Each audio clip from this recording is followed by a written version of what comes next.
Hi crafters, Amy here, and I have some quick and dirty Copic coloring to share with you today.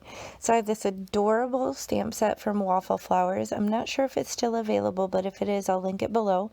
I have some 110-pound Nina Classic Crest, my Gina K Amalgam ink, my Misty, and some Copics.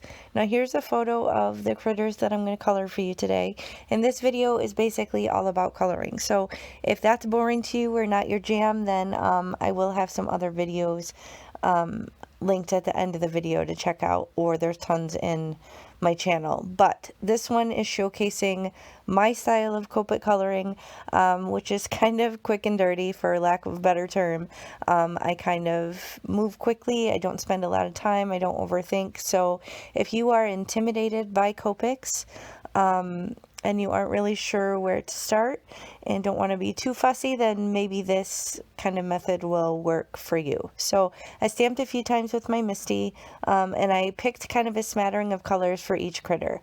So my first thing that I maybe do a little bit differently is I try not to use too many colors in my blends. I just don't have the patience for the back and forth, and a lot of people don't have a huge collection. I have a pretty decent sized collection, but I don't have all the Copics. So this will work if maybe you're just kind of building your collection. Now you'll see here I start and I realize that my ink wasn't really quite dry.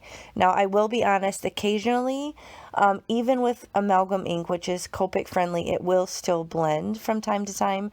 But in this case, I think it was smearing just because I stamped it so many times because my ink pad was a little dry. And I didn't really wait for it to dry before I started coloring. So that's why I brought in my heat tool. Now, this first critter, I'm going to color in real time. It's not sped up, so you can see how long it actually takes me. But on the next critters, I will speed it up a little bit for the sake of brevity, so you're not here all day. But basically, I'm starting with the lighter of the two colors.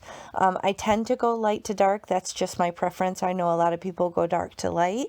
But I find sometimes that I'll maybe go a little too crazy with the dark, and then I won't have enough room for the light. So that's why I tend to do this. But sometimes when I'm lazy and I have the dark one in my hand and I move on to the next area, then I might actually go dark to light. But in general, I start with the lighter color first and kind of saturate the cardstock, and then move on to the darker color.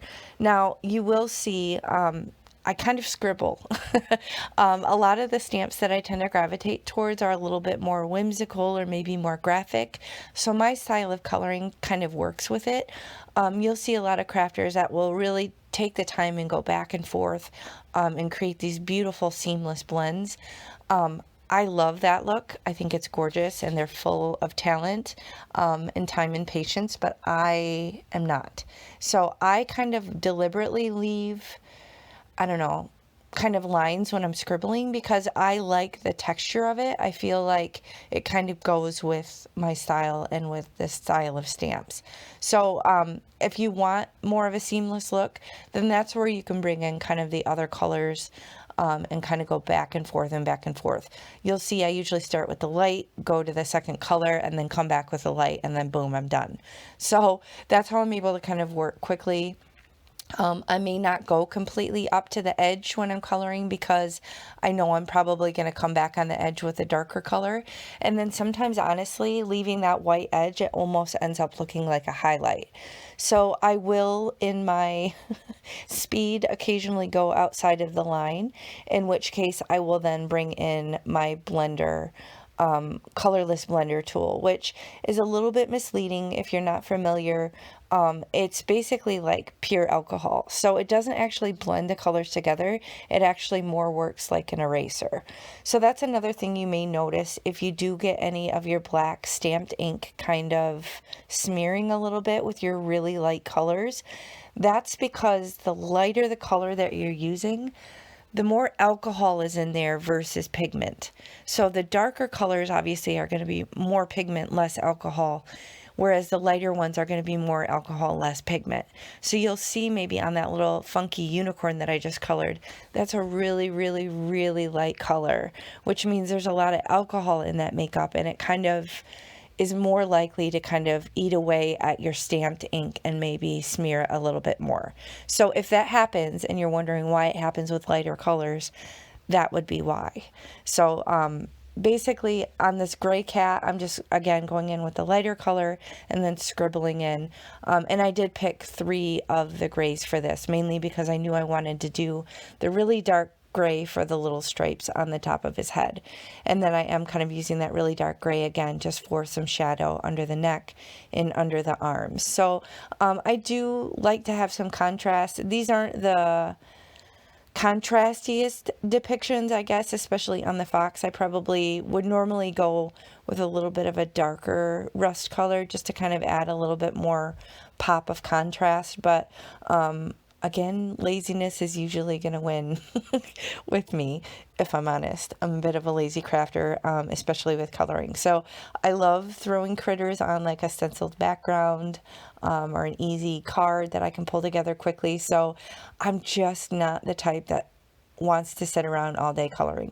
Some people really enjoy it and it's therapeutic, and absolutely, if that floats your boat, then you take all the time. But I like it, but I don't like it that much where I want to spend all day doing it. So that's where you see my kind of impatient, scribbly sort of coloring comes in. So this may or may not be your jam.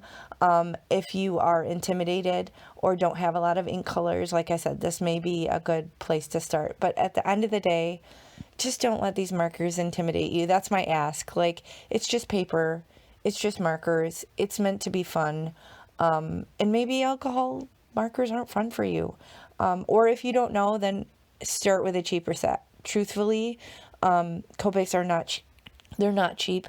I didn't start with them. I wasn't sure if I was going to like them or have the patience for them, so I started with a cheaper set.